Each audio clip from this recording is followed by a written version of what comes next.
दिल चोली तंग होगे। ओ दिल कैसे संभालाऊं मोर जान, ए दिल बेईमान होगे। ओ दिल कैसे संभालाऊं मोर जान, ए दिल बेईमान होगे।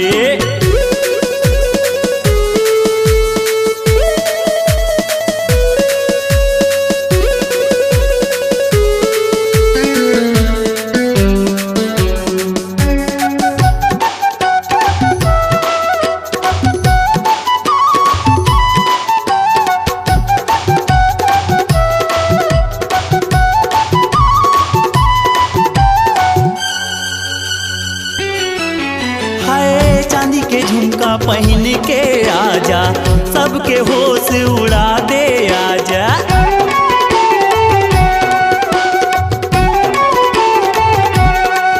हाय चांदी के झुमका पहन के आजा, सबके होश उड़ा दे आजा। चांदी के झुमका पहन के आजा, सबके होश उड़ा दे आजा। ऐसे ठुमका लगा दे मोर जान, ऐसे ठुमका लगा दे मोर जान, बली के डीजे में ऐसे गदर मता मोर जान, बली के डीजे में। सबके दिल धड़का दे हूँ मैं, प्रेम रस छलका के। बैठा तुम दिल थाम के राजा, मस्त जवानी आगे। हो कोनो मारा थे सिटी, कोनो कर थे इशारा, कोनो मारा थे सिटी, कोनो कर थे इशारा। अरे बुढ़वा करे जे परेशान, अभी ले चोली तंग होगे। ओ दिल कैसे संभालाऊं मोर जान, ए दिल बेईमान होगे। ओ दिल कैसे संभालाऊं मोर जान, ए दिल बेईमान होगे।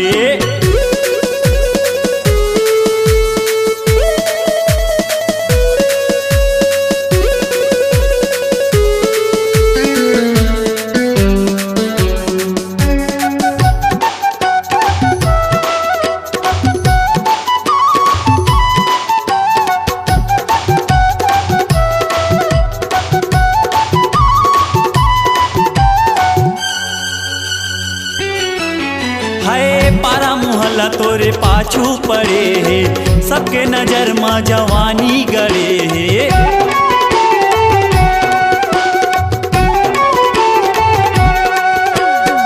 पारा मोहल्ला तोरे पाछू पड़े है, सबके नजर में जवानी गड़े है। पारा मोहल्ला तोरे पाछू पड़े है, सबके नजर में जवानी गड़े है। अब कैसे बचाबे तोर जान, अब कैसे बचाबे तोर जान, ए दिल बेईमान होगे। ऐसे ठुमका लगा दे मोर जान, ए दिल बेईमान होगे। सबके दिल धड़का दे हूँ मैं, प्रेम रस छलका के। बैठा तुम दिल थाम के राजा, मस्त जवानी आगे। हमर गाल गुलाबी, मोर नैन शराबी, मोर गाल गुलाबी, मोर नैन शराबी, मोर होठ हवे जे रसदार।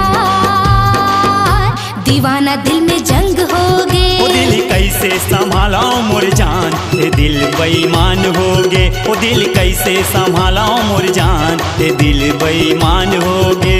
अब